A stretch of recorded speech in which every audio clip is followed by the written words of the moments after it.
Hey, my name's Izzy, and this is a good enough commander rating. First, cat tax. This is my cat, Faye. Say hi to her. She's lovey, and she wants me, so I'm going to have her be on the ground. Love you. Okay, let's get into this. Giada, Font of Hope, is a white, and for a 2/2 angel, with flying and vigilance. Each other angel you control enters with an additional +1/+1 counter on it for each angel you already control. Tap it, add a white. Spend this mana only to cast angel spells. Now she is New Capenna's greatest hope. So, Giada, or Giada, however you pronounce it, I don't think either one's incorrect. Both are good enough. But let's talk about it. Let's talk, does she fit the criteria for being considered a good commander? Or is she only good enough? Let's see. First off, let's remind you of the categories. There they are. They're right there. You can read. If you can't read, I'll read them for you. Commander cost, color, identity, protection, interaction, mana advantage, card advantage, combo, engine, and will it TTRPG? I don't know. Let's find out. First off, we got commander cost, okay? And here's the thing. It gets a 5. It gets a 5. It's only 2. And it only costs 1 color. So it gets a 5. That's 5 points right there. Right off the bat. I think it's good enough. I think as long as you have 5 and 2 points, you're good. If you have 5 and 1 point, you're good enough. So it's good enough right now. It's on the good enough tier. Okay, but let's continue on. Does it get a 5 here? This is a tough one, guys. So color identity. Well, let's see. Oh, it's just white? Yeah, it's just white. So it gets 1 point. Ooh, what a failure. Now, that's not to say that monocolor decks aren't good. They are good, but the downside of playing them is that you're stuck in one color.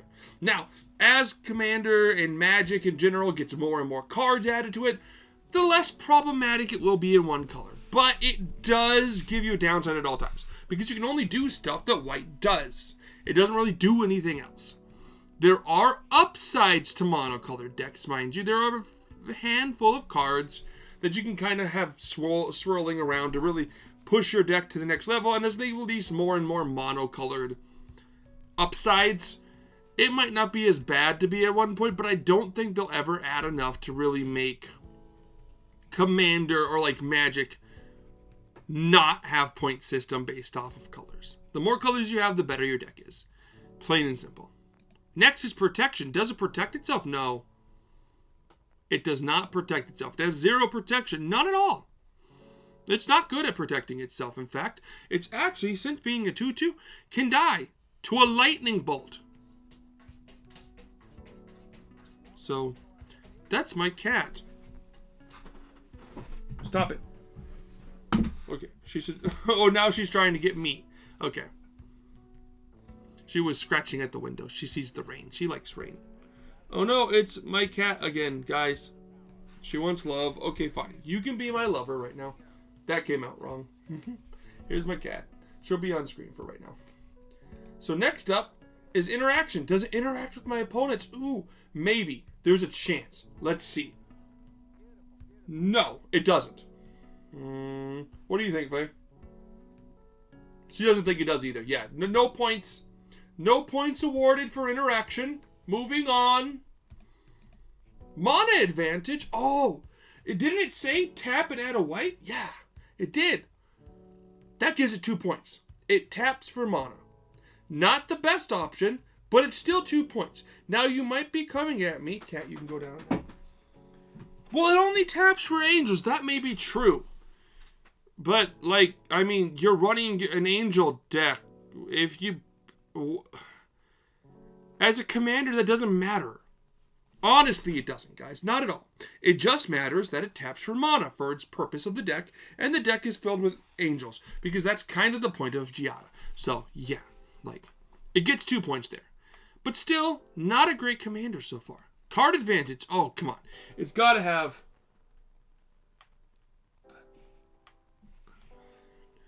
Draw when that... Oh, no, okay. Other... No. Oh, maybe I can play the top. No. Scry. Oh, come on. It's got to have scry. No. Oh, does it make toe? No. Self. No. And does it help my opponents? No. Okay. Yeah, no card advantage here. None at all. Nope. Not even helping others, so it doesn't lose a point, but... Okay. Well, okay. Maybe it'll make some points back in combo. Does it have a 2-card combo? No. Oh, it has a 2-card combo. Okay, that's good. Oh, okay. Well, let's explain the combo for those who don't understand.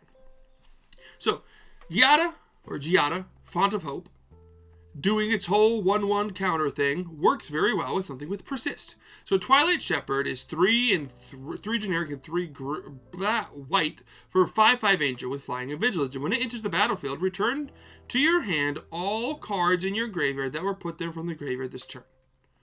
That doesn't matter. What matters is the Persist. So Persist, if this creature would die, it returns with a -1/-1 counter on it. Okay. So what that means, or if it didn't have one on it, right? But see, what Giada does is, an angel entered the battlefield. So when another angel you control enters with an additional 1/1 counter for each angel you control that you already control. So, like, it negates the -1/-1 counter. So then you can sack it and then do it again and again and again because it'll never have that -1/-1 counter on it. And you do that with Altar of Dementia. Now, there are other altars you can do it for infinite mana, but that's pointless. Those aren't going to get you to a win con, whereas Altar of Dementia will, because you sacrifice a creature and target player puts mills that many cards from the equal to the sacrificed creature's power from the top of their library into the graveyard, and that's 5. So you just infinitely sacrifice Twilight Shepherd to Altar of Dementia with Giada out, and boom, bang, pow, everyone's milled. You gave everyone Dementia for the game, okay? I like it. I like the win con. It's a simple combo piece that really just echoes in. Sure, why not? So, I think it's good. I think it's fun. It's why I give it a nice 4 points. Again, it's not a 1-card combo, Giada plus another card, but it's decent. Now, does it get 5 points for engine? Of course it does. Because that's like the point of a good commander, and this is a popular commander, so it must be at least good. And yes, it has 3+ engine cards.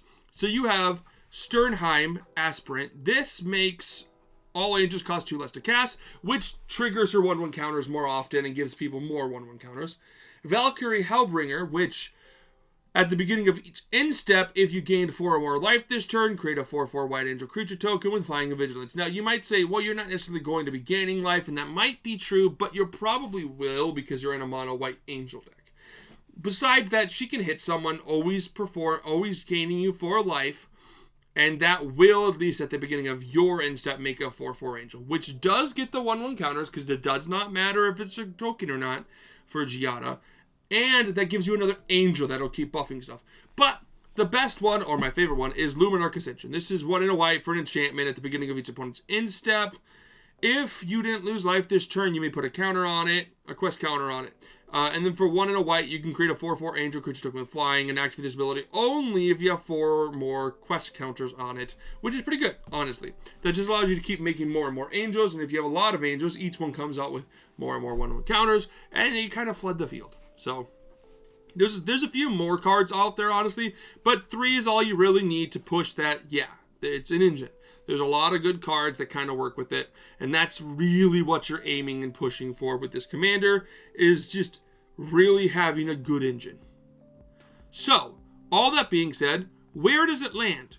Before I go there, please go down to the comments, the doobla-doobla-doo, as I call it. Let me know where you think it lands. Let me know where you think it goes. And yes, I know I made this video without zooming in. I apologize. That's my bad. I forgot to. Ranking. It's a 7. It's at 7th place out of... okay, so technically it's out of 12, but there's a tie for 2, so... But yeah, I really enjoy it. I think it gets to that spot properly, right? So how is it getting to that spot? How is it really pushing that notion into oblivion, right?